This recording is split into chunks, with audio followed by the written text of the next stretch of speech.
Good morning everyone. Last class में हम लोगों ने रेजिडेंशियल स्टेटस ओवर कर लिया था। उससे रिलेटेड टॉपिक आज हम लोग डिस्कस कर रहे हैं टाइप्स ऑफ इनकम।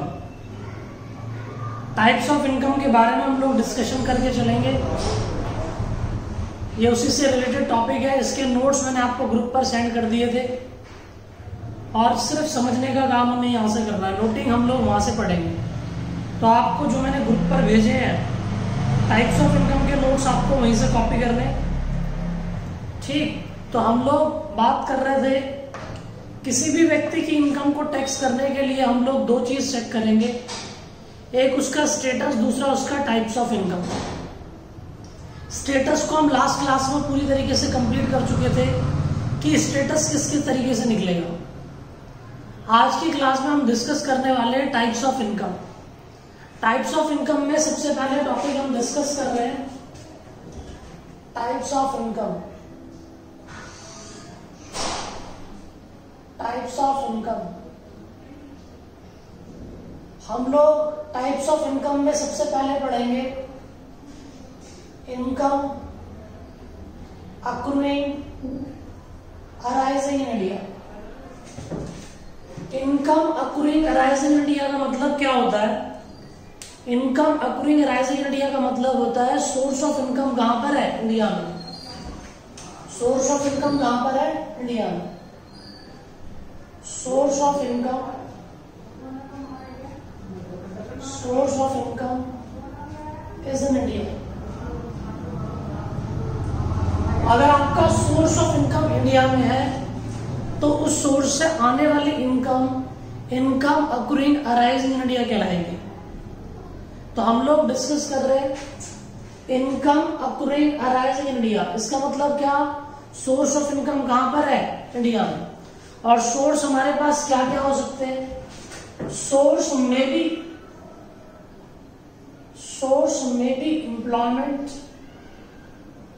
आपको यहां से कॉपी नहीं करना, सिर्फ समझना है। सोर्स में भी employment, house property, business profession, capital asset और any other source is in India. हमारे पास हमने बोला इनकम अक्रूइंग अराइजिंग इंडिया का मतलब होता है सोर्स ऑफ इनकम इंडिया में है तो हम उसको इनकम अक्रूइंग अराइजिंग इंडिया बोलेंगे। और इनकम अक्रूइंग अराइजिंग इंडिया हमारे पास जो है ये तीनों स्टेटस में टैक्सेबल है। ये तीनों स्टेटस में टैक्सेबल है, चाहे हमारा स्टेटस क्या हो, आरओआर, चाहे हमारा स्टेटस क्या हो, एनओआर, चाहे हमारा स्टेटस क्या हो, एनओआर। तो हमारा स्टेटस जो मर्जी क्यों ना हो, हम उसको बोलते हैं income accruing arising in India. और हमारे पास इनकम अक्रूइंग अराइजिंग इंडिया तीनों स्टेटस में टैक्सेबल है, इररिस्पेक्टिव ऑफ द स्टेटस, चाहे वो आरओआर है, चाहे वो एनओआर है, चाहे वो एनआर है। तो हम तीनों सिचुएशन में उस इनकम को टैक्स करते हैं। दोबारा सुने, income accruing arising in India. Income accruing arising India का मतलब क्या है? सोर्स ऑफ इनकम कहां पर है? इंडिया में। सोर्स ऑफ इनकम हमारा क्या क्या हो सकता है? House employment. मान लो कोई व्यक्ति जॉब करता है इंडिया के अंदर, तो जो जॉब कर रहा है उसकी सैलरी कहां से मिल रही है? इंडिया में मिल रही है, उस कंपनी से मिल रही है। तो सोर्स कहां पर हो गया? इंडिया में। वो सैलरी उसकी इंडिया में टैक्स होगी, उसको बोलेंगे income accruing arising in India.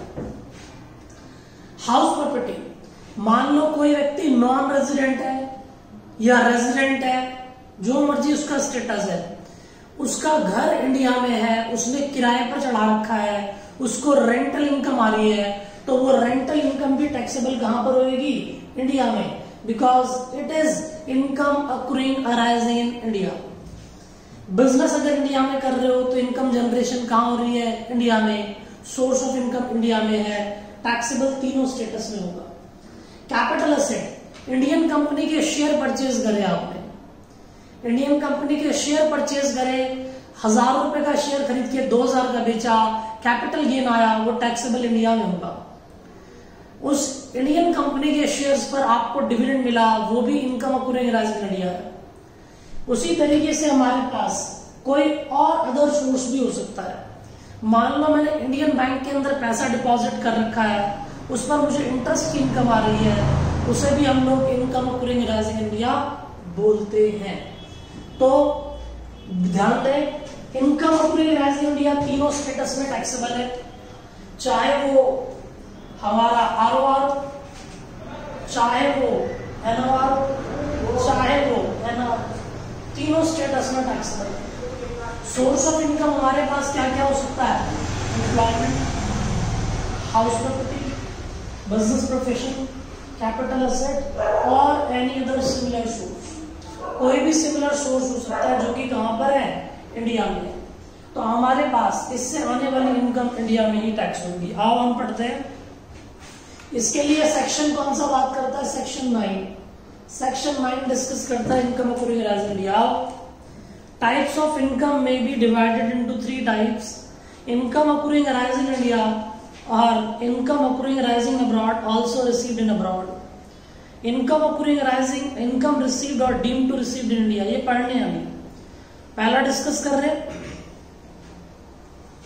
Income accruing arising in India. If any income has its source is in India, such income will be considered to be income accruing arising in India. Source may be employment, house property, business profession, or any capital asset is in India, or any other similar source is in India. ठीक, if any person has source partly in India, partly in abroad, तो उस case के अंदर income will be accruing arising in India only to the extent income is available in India. हम लोग देखेंगे mister Ram is employed in Punjab national bank, posted in Delhi, और branch, हाँ Delhi branch में पोस्टेड है, 1 लाख सैलरी है। इसको लंदन में ट्रांसफर कर दिया 1 जनवरी 2019 से, तो इसकी इनकम अकरूइंग राइजिंग इंडिया और इनकम अकरूइंग राइजिंग अब्रॉड बताते हैं। तो देखो प्लीज ध्यान देना, यहाँ तक कोई सिचुएशन आपको दिक्कत नहीं है, मैं ये ऑलरेडी आपको समझा चुका हूँ, सिर्फ मैंने उसे रीड करा है। आप पढ़ोगे तो आपको समझ आ जाएगा। आगे देखो क्या है। मान लो एक व्यक्ति है और वो व्यक्ति कहां पर है? मिस्टर राम, मिस्टर राम इसका नाम, मिस्टर राम इसका नाम, और जो मिस्टर राम वो 1 अप्रैल 2019 से 18 से 31 दिसंबर तक इंडिया में ही रहा। ये सैलरी इसको इंडिया में ही मिली। इसको हम बोलते हैं income accruing rising India. Salary थी 1 लाख रुपए और इंटू 9 लाख रुपए मिल गए इसको। लेकिन उसके बाद इसकी पोस्टिंग कर दी गई लंदन में, और ये यहां ये दिल्ली में था तो ये इनकम अक्रूइंग राइजिंग इंडिया रहा। लेकिन 1 जनवरी 2019 से हमने इसको ट्रांसफर कर दिया। 1 जनवरी 2019 से हमने इसको लंदन ब्रांच में भेज दिया, तो 3 महीने की सैलरी वहां मिलेगी। तो ये हमारी हो गई income accruing rising in, income accruing rising in abroad, 3 lakh रुपए। तो ये कह रहा था अगर सोर्स पार्टली इंडिया में है, पार्टली अब्रॉड में है, तो जितना सोर्स इंडिया में है वो इंडिया में टैक्स होगा, जो अब्रॉड का है वो अब्रॉड में चला जाएगा। आगे देखें हम लोग बातें सीखते आगे। अगली सिचुएशन आ रही है बिजनेस कनेक्शन। बिजनेस कनेक्शन के अंदर हम लोग डिस्कशन करते हैं, पहले मैं समझा दूं फिर रीडिंग कर लेंगे हम लोग इसकी। बिजनेस कनेक्शन पहले आप इसे नोटिंग करना चाहते हो कर लो, वैसे तो नोट्स में है, आप देख लो एक बार।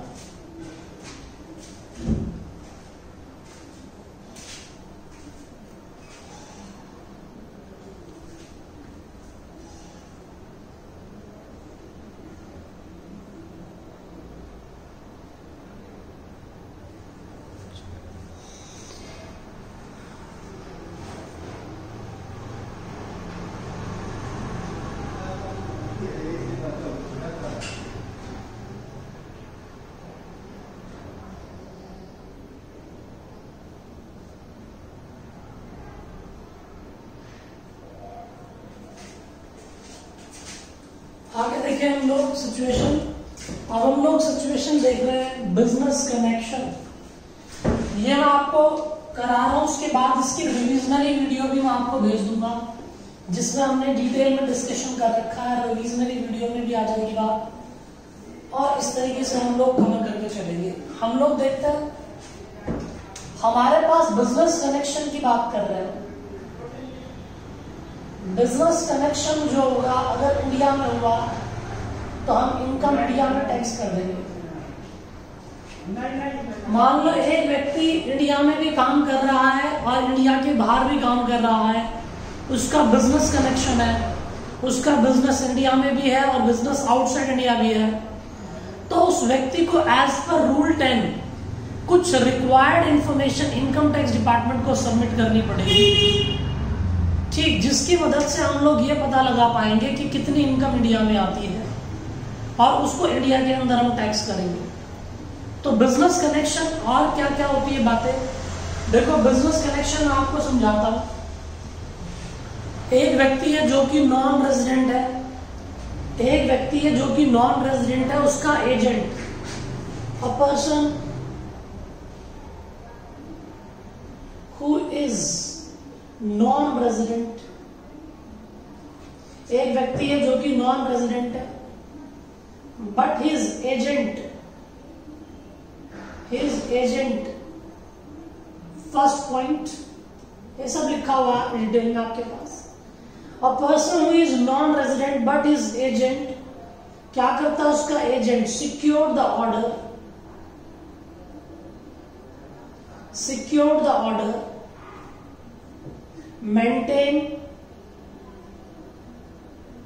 maintain the stock,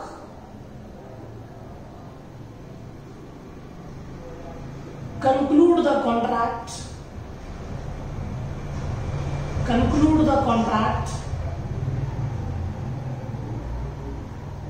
एक पर्सन है, a person who is non resident, उसका एजेंट उसके बिहाफ पर हैबिचुअली ऑर्डर सिक्योर करता है, स्टॉक मेंटेन करता है, ऑर्डर को कंक्लूड करता है इंडिया में, तो बिजनेस कनेक्शन है।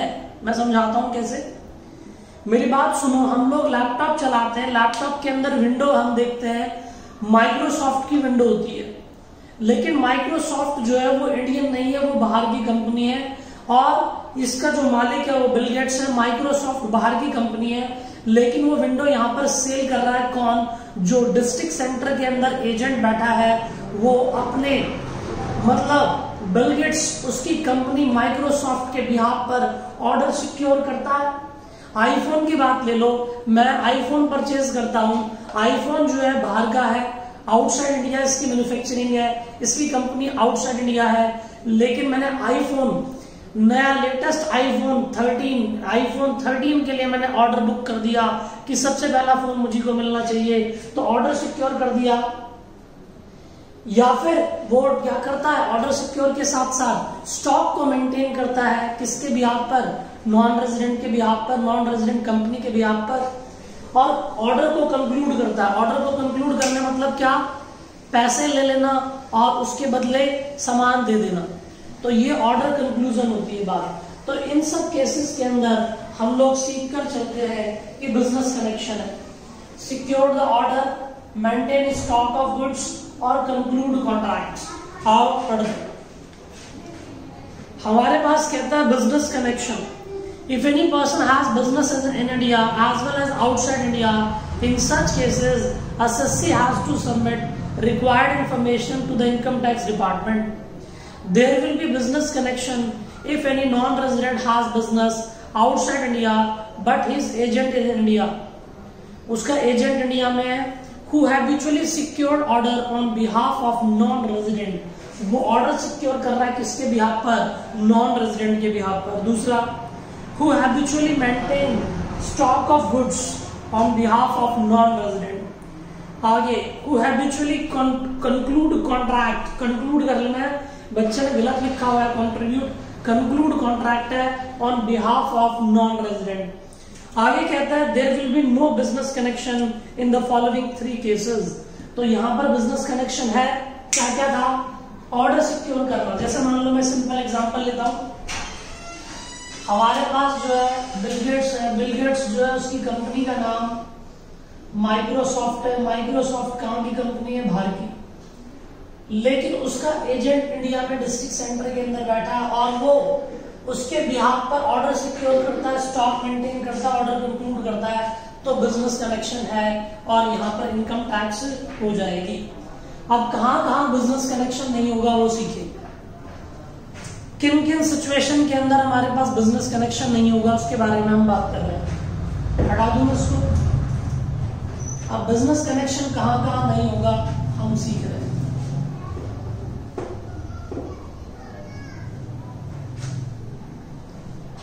बिजनेस कनेक्शन नहीं पाया जाएगा in following 3 cases. There is no business connection, there is no business connection in 3 cases में बिजनेस कनेक्शन नहीं होगा। फर्स्ट, सेकंड और ये थर्ड। हम सीख रहे हैं क्या क्या है फर्स्ट, सेकंड, थर्ड। एक व्यक्ति, मेरी बात सुनना, फर्स्ट एक ये व्यक्ति है, इसका बिजनेस इंडिया से बाहर है, बिजनेस आउटसाइड इंडिया। कुछ भी हो सकता है, इसकी शॉप है, इसकी रेडीमेड गारमेंट की शॉप है, कुछ भी बिजनेस है। और ये व्यक्ति कहां पर रहता है? यूएसए में रहता है और यूएसए में बिजनेस करता है, लेकिन ये इंडिया से सामान खरीद कर ले जाता है और बेचता अब्रॉड में है। तो ये सामान परचेज करने के लिए कहां पर आ गया? इंडिया में। और इंडिया से इसने कुछ गुड्स परचेज करे और गुड्स परचेज कर इंडिया के बाहर चला गया, तो बिजनेस कनेक्शन नहीं है, क्योंकि उसने यहां से सामान परचेज करा और इंडिया के बाहर चला गया, तो बिजनेस कनेक्शन नहीं होगा। लेकिन हाँ, अगर मान लो इस व्यक्ति का बिजनेस इंडिया के बाहर है, लेकिन ये व्यक्ति मैन्युफैक्चरिंग कहां पर कर रहा है? इंडिया में। अगर ये मैन्युफैक्चरिंग इंडिया में कर रहा है तो उस केस के अंदर बिजनेस कनेक्शन हो जाएगा, क्योंकि भाई आप मैन्युफैक्चर तो इंडिया में कर रहे हो और बेचने की बारी आ रही है तो आप बेचने के लिए बाहर जा रहे हो, तो यहां पर बिजनेस कनेक्शन आ जाएगा। ठीक, तो हमने क्या बोला? कोई एक व्यक्ति जिसका बिजनेस इंडिया के बाहर है, such person is coming to India for purchasing Indian goods, there is no business connection, कोई बिजनेस कनेक्शन नहीं होगा। But if such person has manufacturing activity in India or any other activity in India, in such cases there will be business connection। तो ये हम लोग बातें पढ़ेंगे। दूसरे सिचुएशन हमारे पास क्या आएगी जहां पर बिजनेस कनेक्शन नहीं होगा? मान लो कोई न्यूज एजेंसी है, न्यूज एजेंसी है या कोई न्यूज़पेपर है। मेरी बात सुनना, इंडिया के बाहर कोई न्यूज एजेंसी है, इंडिया के बाहर कोई न्यूज़पेपर है, और न्यूज़पेपर और न्यूज एजेंसी क्या करती है? न्यूज लेने के लिए इंडिया में आती है, न्यूज को कलेक्ट करती है और न्यूज को कलेक्ट कर इंडिया के बाहर चली जाती है और उसको इंडिया के बाहर के न्यूज चैनल में ब्रॉडकास्ट, टेलीकास्ट करती है, तो बिजनेस कनेक्शन नहीं है। लेकिन अगर वही न्यूज इंडिया में दिखाई जाएगी तो there will be business connection. अगली बात, अगर कोई व्यक्ति फिल्म शूटिंग के लिए या कोई टेलीविजन प्रोग्राम के लिए इंडिया में आता है, फिल्म शूटिंग कर चला जाता है, तो कोई व्यक्ति फिल्म शूटिंग करता आके यहाँ और फिल्म शूट कर जाता है, यहाँ पर शूटिंग करी लेकिन पिक्चर बाहर दिखाई, तो उस केस के अंदर बिजनेस कनेक्शन नहीं है। लेकिन अगर मूवी यहाँ दिखा दी तो there will be business connection. हम सिंपल सी बात डिस्कस कर सकते हैं, जैसे हम लोगों ने देखा था स्लम डॉग मिलियनियर्स, हम लोगों ने डिस्कस करी थी, उसके अंदर सारे व्यक्ति लगभग बाहर के थे। ठीक, कुछ एक्टर इंडिया के थे लेकिन प्रोड्यूसर डायरेक्टर बाहर के, वो बाहर के व्यक्ति इंडिया में आकर पिक्चर बना रहे हैं, लेकिन वो पिक्चर इंडिया में दिखाई गई थिएटर में, इसलिए बिजनेस कनेक्शन था। अगर वो पिक्चर यहाँ नहीं दिखाई जाती तो यहाँ बिजनेस कनेक्शन नहीं होता। तो हम लोगों ने ये चीजें पढ़ी। आओ एक बार रीडिंग कर ले। देखिए क्या था? Business connection, if any person has, नहीं सॉरी मैं यहां देख रहा था, there will be no business connection. There will be no business connection in the following 3 situation. If any non-resident has business outside India, such person is purchasing goods from India. First situation, purchasing goods from India and do not have any other activity. In such cases, there is no business connection. But if such person has any other activity in India, there will be business connection. For example, Mr. Ram के पास एक shop है New York के अंदर for selling Indian goods. All these goods are sold, purchased from India. In such cases, there is no business connection. But if SSC has manufacturing unit in India, in such cases there will be no business connection. लेकिन अगर उसकी manufacturing unit India में हुई तो business connection बन जाएगा. आगे आ जाओ.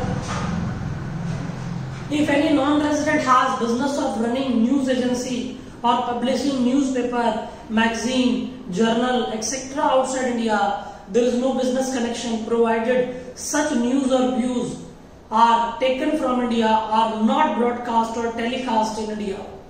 There is no business connection. But if such views or news being shown in India, there will be business connection. ये मैं सारी बातें समझाता हूँ. न्यूज इंडिया में नहीं दिखानी, न्यूज और व्यूज इंडिया से ले जाओ, इंडिया के बाहर के चैनल में दिखाओ, तो हमारे पास इंडिया में उसे टेलीकास्ट नहीं करना. यहाँ पर फिल्म शूटिंग की बात आ जाएगी. आ जाओ. If any non-resident is doing film shooting of any film or television show, कोई भी टेलीविजन ड्रामा, कुछ भी हमारे पास एपिसोड, कुछ भी हम बना रहे हैं, there is no business connection if film is not being shown in India. अगर फिल्म इंडिया में दिखा दी, there will be business connection. तो यहाँ पर 3 जगह बिजनेस कनेक्शन नहीं होता. उसके बाद हम लोग आगे बात करते हैं. देखो हम लोग आगे सिचुएशन देखते हैं कि क्या सिचुएशन आएगी, उसके बारे में सीख रहे हैं. हटा दो मैं उसको, सब कुछ है आपके पास नोटिंग में.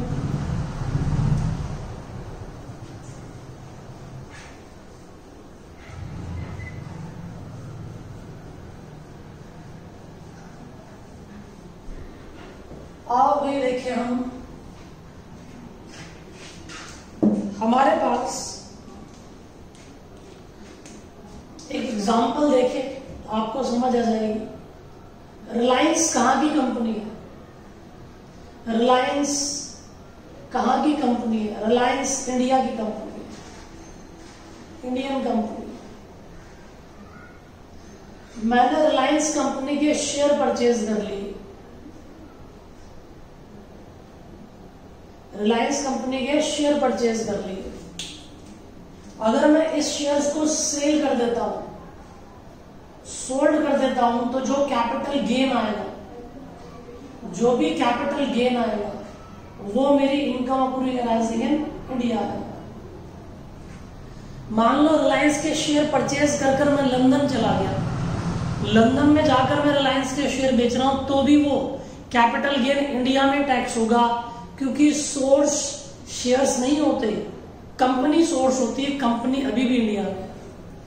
इसी तरीके से इन शेयर्स पर मुझको डिविडेंड मिलता है, चाहे इंडिया में या इंडिया के बाहर, वो भी मेरी कौन सी इनकम है? Income accruing arising in India. हालांकि मैंने तुम्हें सिखाया हुआ था कि हमको अगर इंडियन कंपनी से डिविडेंड मिलता है तो अप टू 10 लाख तक वो एग्जेम्प्ट होता है in the hands of share holder under section 10 subsection 34. तो हम लोग देखें, आओ पढ़ते हैं.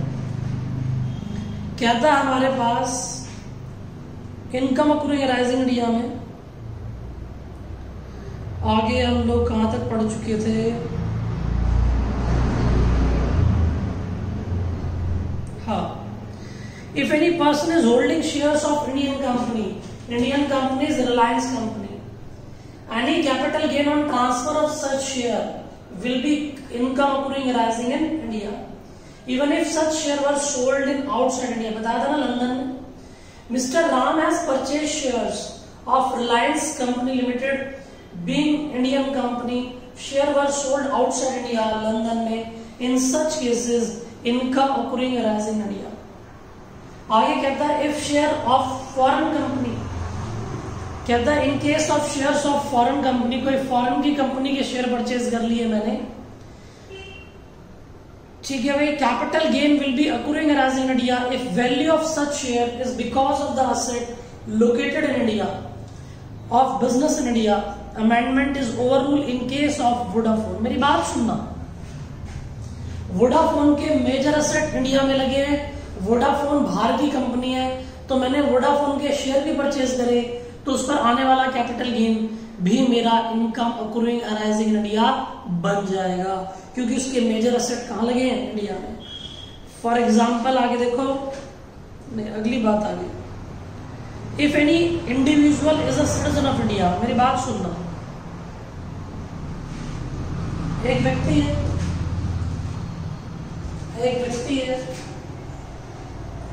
मिस्टर राम एक सिटीजन ऑफ इंडिया है,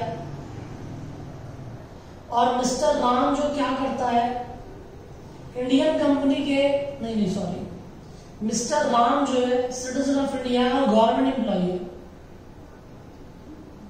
भाई साहब गवर्नमेंट एम्प्लॉय है, इसकी पोस्टिंग कहीं मर्जी हो, इसको जो सैलरी मिलेगी वो हमेशा इनकम अक्रूइंग अराइजिंग इंडिया होगी। अगर ये रिटायर होगा इसको पेंशन मिलेगी, वो भी income accruing arising in India ही होगी। पढ़े, mister Ram is a citizen of India, if any individual is a citizen of India, employ of government but posted outside India, salary given to such employ will be accruing arising in India.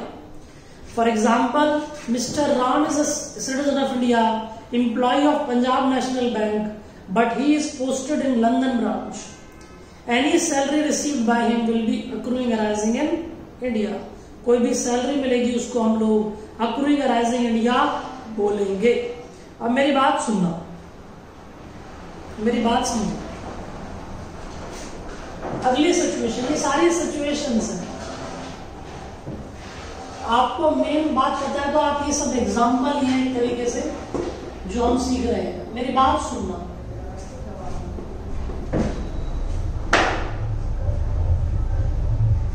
हमारे पास हमारे देश के PM Narendra Modi, Shri Narendra Modi ji को पैसे की जरूरत पड़ गई कि भाई कोरोना बहुत ज्यादा फैला हुआ है, हमारे पास फंड की शॉर्टेज हुई, और फंड की शॉर्टेज के लिए हम लोगों को पैसा चाहिए।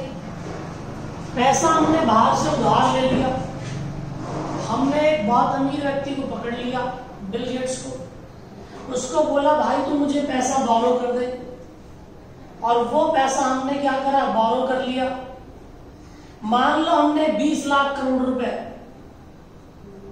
20 लाख करोड़ रुपए सिया ले लिया, तो क्या बिल गेट्स लेने से मुफ्त में दे देगा? नहीं, वो उस पर इंटरेस्ट चार्ज करेगा। उसने बोला मैं इंटरेस्ट लगाऊंगा 10%, तो 10% कितना आ गया, 2 लाख करोड़ रुपए।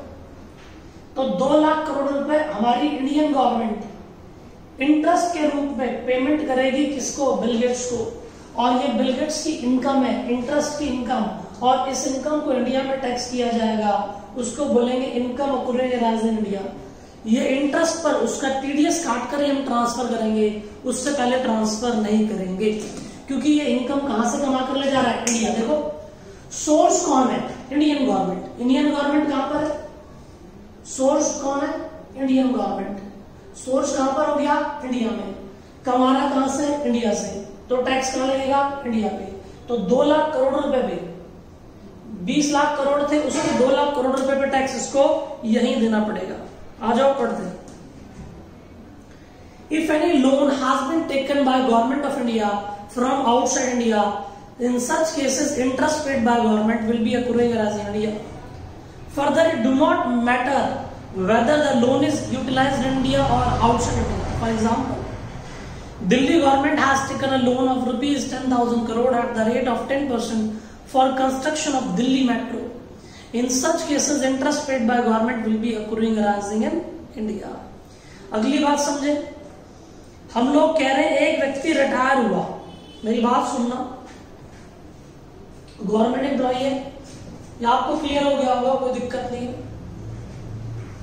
हम लोग देखकर चल रहे थे कि हमारे पास, आप देख लो इसे, अगर कोई प्रॉब्लम हो तो देख लें एक बार, मैं इसको एनालाइज कर लो आप।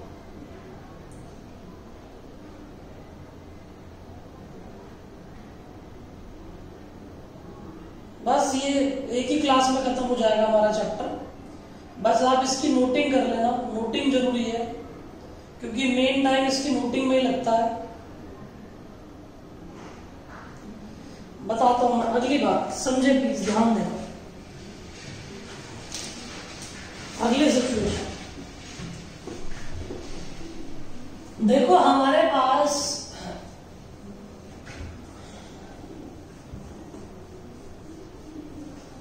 बॉर्डर पर लड़ाई चल रही, सभी लोग लड़ाई करने के लिए गए। बॉर्डर पर कौन काम कर रहा? आर्मी। आर्मी कौन है? गवर्नमेंट बल। बॉर्डर पर लड़ाई चल रही है। मान लो हमारे पास अभी बॉर्डर है, बॉर्डर की बात करें, अभी दिक्कत हो जाए, हमने सोच लिया कि चाइना पे अटैक करना है। अटैक करने के लिए हमने बॉर्डर की टीम बना दी गई। जैसे एक पिक्चर आई थी बॉर्डर, उसमें क्या था, अक्षय खन्ना आ गया, सुनील शेट्टी आ गया, या हमारे पास सनी देओल आ गया। तो सारे लोग मर गए, सब लोगों की डेथ हो गई, सब शहीद हो गए, लेकिन सिर्फ एक ही व्यक्ति बच गया जिसका नाम था सनी देओल। और ये व्यक्ति कौन है? इंडियन गवर्नमेंट का एम्प्लॉय था, army, Indian army, Indian army. और ये रिटायर हो गया, और रिटायर होकर ये लंदन में रहने लगा। कहां रहने लगा? लंदन में। तो भाई साहब, इसको पेंशन इनकम जाएगी, और ये पेंशन इनकम भी income accruing arising in India है। और जो लोग डेथ हो गई जिनकी, उनके घर वालों को भी पेंशन मिल रही है, वो भी income accruing arising in India ही होगी। बात समझ आती है? आओ, उसको हम फैमिली पेंशन में काउंट कर लेंगे। लेकिन यहां पर हमारे पास सेक्शन 10 सबसेक्शन 18 और 10 सबसेक्शन 19 लग जाएगा कि कोई व्यक्ति आर्म्ड फोर्सेस का, पैरामिलिट्री फोर्सेस का व्यक्ति है, जिसकी हमारे पास ऑपरेशनल ड्यूटीज के अंदर डेथ हो गई, उसके घर वालों के किसी को पेंशन मिलती है तो एग्जेम्प्ट होती है। लेकिन पेंशन को हम लोग इनकम अक्रूइंग अराइजिंग इंडिया बोलेंगे। पढ़ो, if any person is retired from government of India, settled outside India, any pension received by such person will be accruing arising India. अगली सिचुएशन देखिए, हमारे पास अगर मान लो ये एक सिचुएशन थी, इसे देख लेना, नोट करना चाहते तो फटाफट से कर ले, तो देखते हैं हम आगे।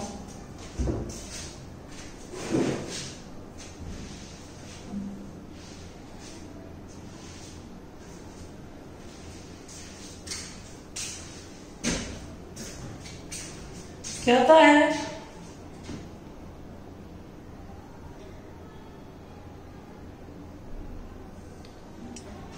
चले,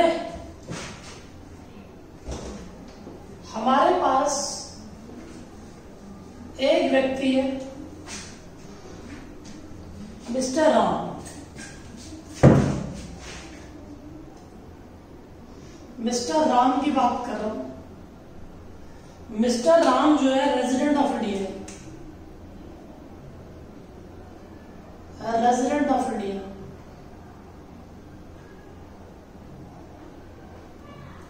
और ये व्यक्ति जो है इंडिया के बाहर से लोन लेता है।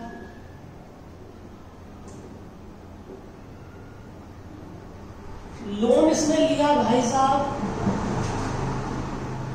10,000 करोड़ का एट द रेट ऑफ 10%। तो 1,000 करोड़ हो गए इंटरेस्ट के। ये जो इंटरेस्ट के 1,000 करोड़ रुपए है, ये इंटरेस्ट के 1,000 करोड़ रुपए आउटसाइड इंडिया देगा। ये interest income accruing arising India होगी, इनकम अक्रूइंग अराइजिंग इंडिया होगी only if loan is utilized in India, only if loan is utilized in India। Loan कहां पर यूटिलाइज करना है? Utilised in India.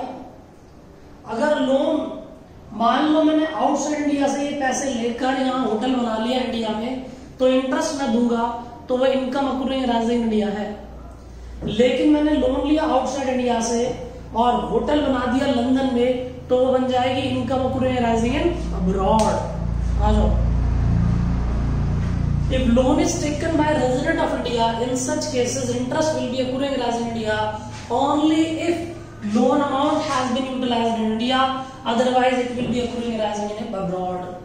For example, Mr. Ram is a citizen of India and has taken a loan at the rate of 10% from outside India. Loan amount was utilized outside India in construction of hotel in Paris. Paris मतलब बाहर use कर दिया, तो interest income will be accruing rising in abroad. But if loan amount is utilised in India, अगर loan amount India में use कर लिया तो वो इनकम अक्रूइंग राइजिंग इंडिया बन जाएगी.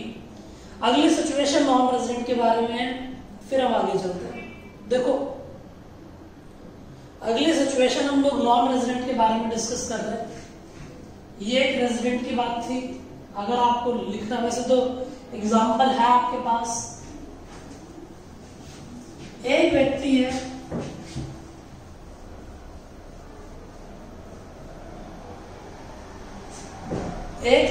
Mister John. जॉन क्योंकि भाई बाहर का व्यक्ति है. मिस्टर जॉन जो कि नॉन रेजिडेंट है. मिस्टर जॉन क्या करता है? लोन लेता है. मिस्टर जॉन क्या करता है? लोन लेता है इंडिया के बाहर से. लोन ले लिया मान लो 1000 करोड़ रुपए. इस लोन के पैसे को सिर्फ बिजनेस में लगाना है, ओनली इन बिजनेस. अगर ओनली बिजनेस में लगाया तो income accruing rising in India है. और इसके अलावा कहीं और लगा दिया इसने, तो इंटरेस्ट इनकम जो है हमारे पास इनकम अक्रूइंग राइजिंग अब्रॉड बन जाएगी. मान लो एक व्यक्ति है जो मिस्टर जॉन है, यूएसए से लोन लिया इसने. यूएसए से लोन लिया और लोन जो लिया कितने का? 1000 करोड़ का लिया एट द रेट ऑफ 10% लिया. तो 100 करोड़ रुपए का ब्याज देगा ना जॉन. अब जॉन 100 करोड़ का ब्याज दे रहा है, तो उस पैसे को इंडिया में सिर्फ बिजनेस में लगाना है, तो बिजनेस प्रोफेशन में लगाना है, तो हमारे पास ये income accruing rising India, otherwise abroad बन जाएगा. आ जाओ पढ़ते हैं. If any individual, if any non resident has taken a loan, interest income will be accruing rising India only if loan amount has been utilised in India only in business profession. ठीक, otherwise interest will be accruing rising abroad. For example भी है, Mr. Ram is non-resident, has taken a loan from outside India. Loan amount was utilized in India in purchasing house property. House property में लगा दी, business में लगाना था, तो ये interest income क्या आएगी? अब्रॉड. लेकिन अगर loan has been utilised in business, तो वो अक्रूइंग राइजिंग इन इंडिया बन जाएगी. अगली बात सुने. मान लो कोई इंडिविजुअल है या गवर्नमेंट है, कोई इंडिविजुअल है या गवर्नमेंट है,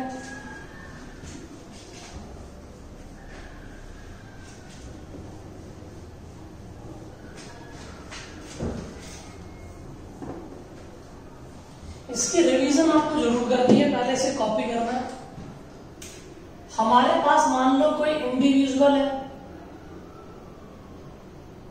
ठीक है, इंडिविजुअल है, गवर्नमेंट है. इन्होंने क्या करा, इंडिया के बाहर से, आउटसाइड इंडिया से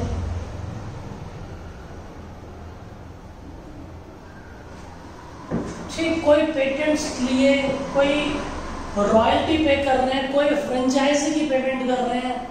तो कुछ भी चीज रॉयल्टी और फ्रेंचाइजी या फिर कोई भी हमारे पास हम लोग कुछ भी पेटेंट्स वगैरह यूज करने के पैसे दे रहे हैं इंडिया के बाहर, तो जो चीज हम पे कर रहे हैं वो इंडिया की इनकम मानी जाएगी. पढ़ो. If any individual government has taken any patent right, copy right, technical know how. Technical know how होता है किसी चीज को बनाने का फॉर्मूला. तो हमने इंडिया के बाहर से लिया. पेमेंट गिवन बाय इंडिविजुअल और government will be accruing rising in India. Similarly if any person has taken any royalty, अगर हमारे पास कोई रॉयल्टी है from outside India, if similarly if any person has paid royalty, taken any patent right और ये है similarly if any person has taken any patent royalty given by him, ठीक कर लेना से, royalty given by him will be considered to be income accruing arising in India. तो आप इसे देखिए, फिर अगला टॉपिक देखते हैं, income accruing arising in abroad. पहले देख लो आप इतना,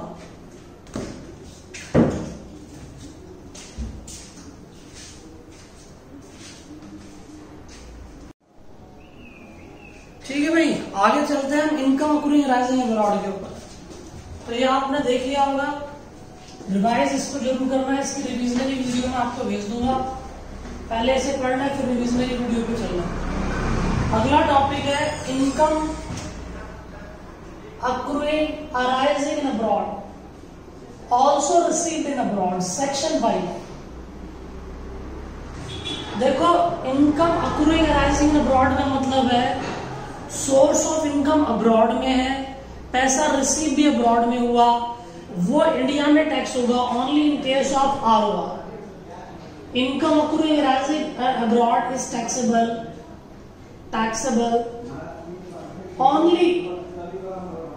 only in case of ROR। सिर्फ किसके केस में टैक्सेबल होगा? ROR के केस में टैक्सेबल होगा। that is exempt in case of NOR and NR। तो income accruing arising in abroad का मतलब सोर्स ऑफ इनकम इंडिया के बाहर।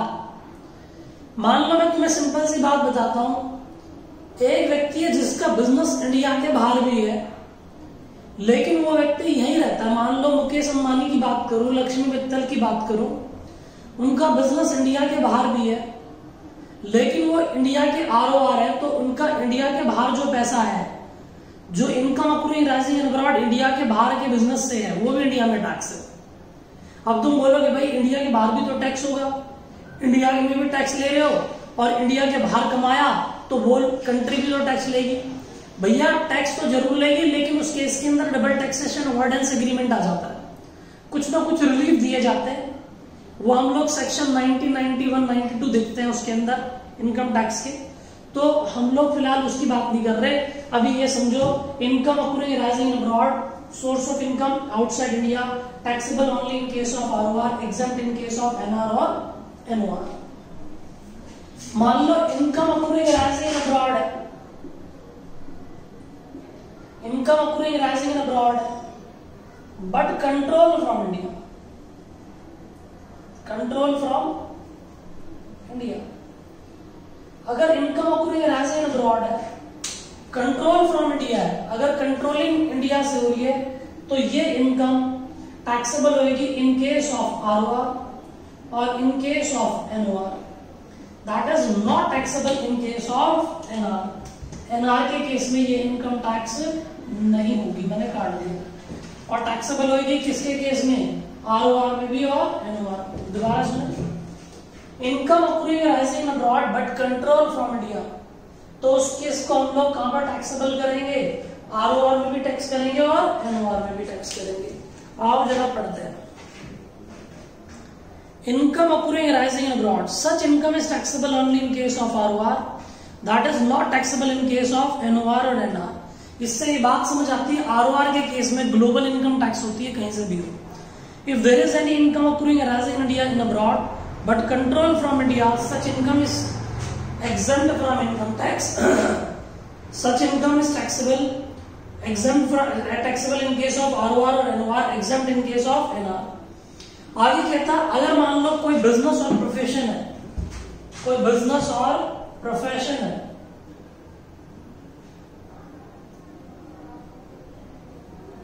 कोई बिजनेस और प्रोफेशन है जो कि ओरिजिनली कहां पर स्टार्ट हुआ?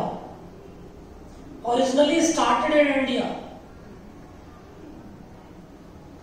बाद में उसकी ब्रांचेस ओपन, सब लिखा हुआ है, branches open outside India, open outside India, वो भी इनकम आरओआर में भी टैक्स होगी और एनओआर में भी टैक्स होगी, ठीक, लेकिन एनआर में टैक्सेबल नहीं होगी। मैं तुम्हें सिंपल सा एग्जांपल देता हूं, बिट्टू टिक्की वाला। BTW तुमने देखा होगा, इनके बहुत सारे आउटलेट है। ये बिट्टू टिक्की वाला बहुत समय पहले हमारे कॉलेज के वहां पर टिक्की की इसकी रेडी थी, फिर इसने शॉप बनाई, धीरे धीरे इसका बिजनेस बढ़ता गया, अब ये फ्रेंचाइजी बांटा है। धीरे धीरे इसका बिजनेस इतना बढ़ जाता है, इसने ओरिजिनली बिजनेस इंडिया से स्टार्ट करा, ये लंदन में भी बिट्टू टिक्की वाला खोल देता है, ठीक, यूएस में भी खोल देता है, तो वो इनकम हमारी टैक्सेबल होगी इन केस ऑफ ROR और NOR, NR के केस में माफ हो जाएगी। तो ये लिखा हुआ अगला पॉइंट पढ़ लो। If there is any business or profession which was originally started in India from India but subsequently its branches open outside India, such income is taxable in case of ROR or NOR। अगली बात आती है income received, अगला topic discuss कर रहे हैं, income received और deemed to received in India. Income received और deemed to received in India.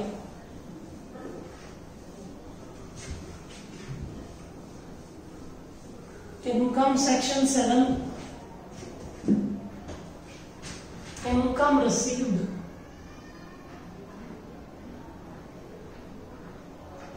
और deemed to received in India. Section 7, ये इनकम टैक्सेबल होगी in case of ROR, in case of NOR और in case of NR, तीनों status में taxable है। मैं example बताता हूं, मान लो एक व्यक्ति है, ये व्यक्ति है, ये व्यक्ति लंदन में रहता है, सिटीजन ऑफ लंदन, ये व्यक्ति डॉक्टर है, doctor John,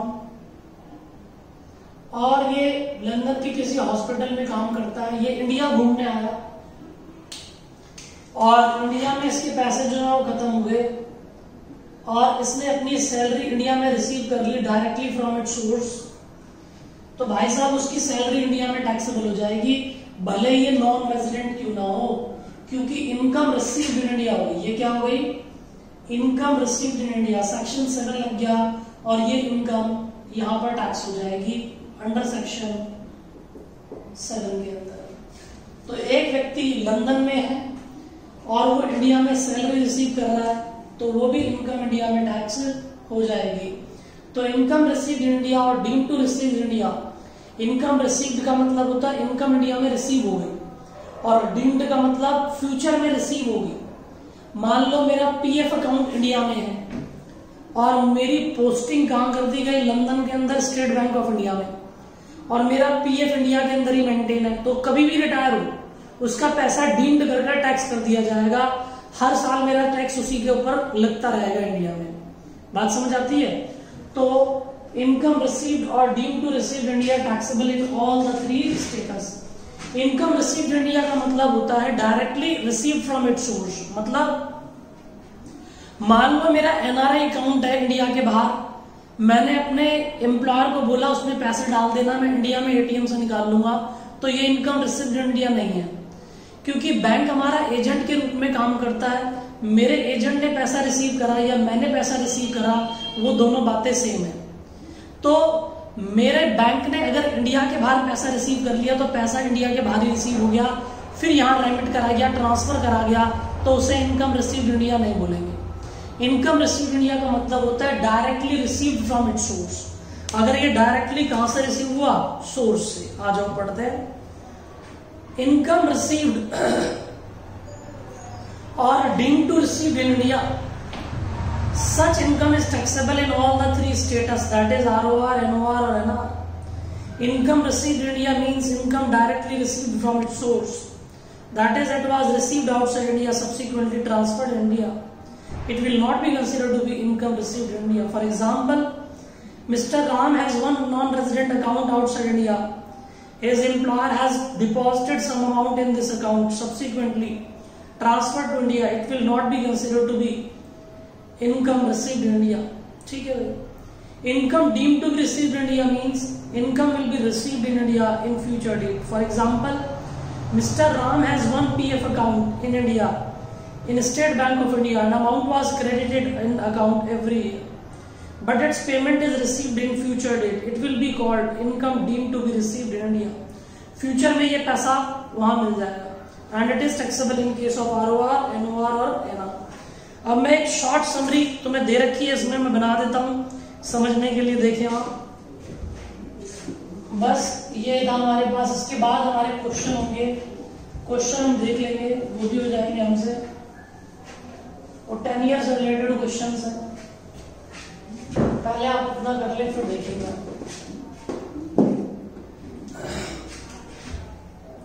types of income, एक तरफ लिखो ROR, एक तरफ लिखो NOR और एक तरफ लिखो NR.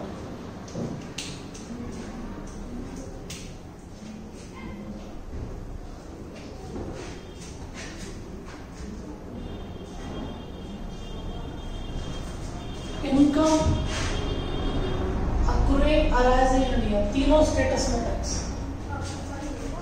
Income accruing arising in India तीनों स्टेटस में क्या हो जाएगा? टैक्स में.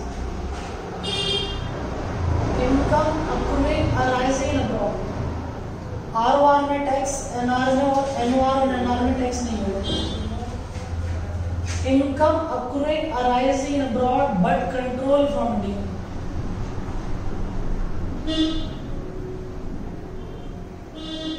Control from India. ROR में भी टैक्स, NOR में भी टैक्स, NR में नहीं होगा. ये पूरा क्रक्स है जो हमने टाइप्स ऑफ इनकम पढ़ा उसका. अगला था बिजनेस और profession originally started in India. Business originally started in India.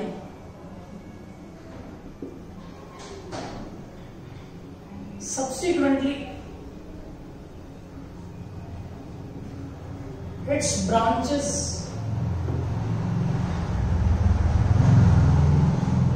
opened outside India.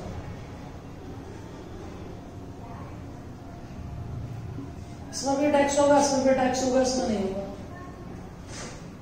Income received और deemed to received, deemed to received in India.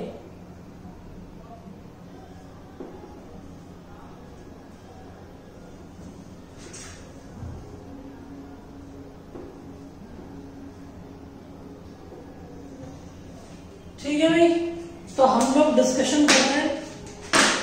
हमारे पास income accruing arising in India तीनों status में टैक्स होगा.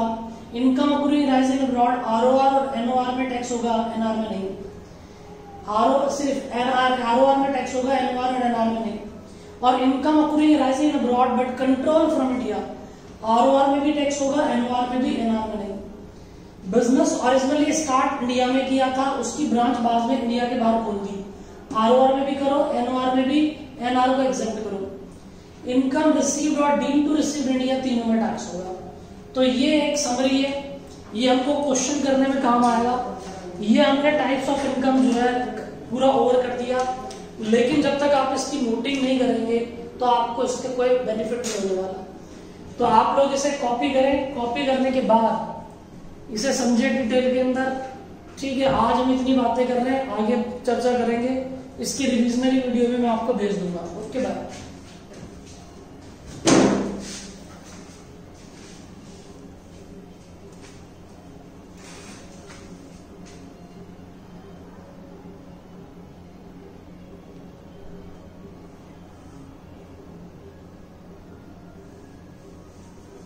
इसकी noting कर लें आप.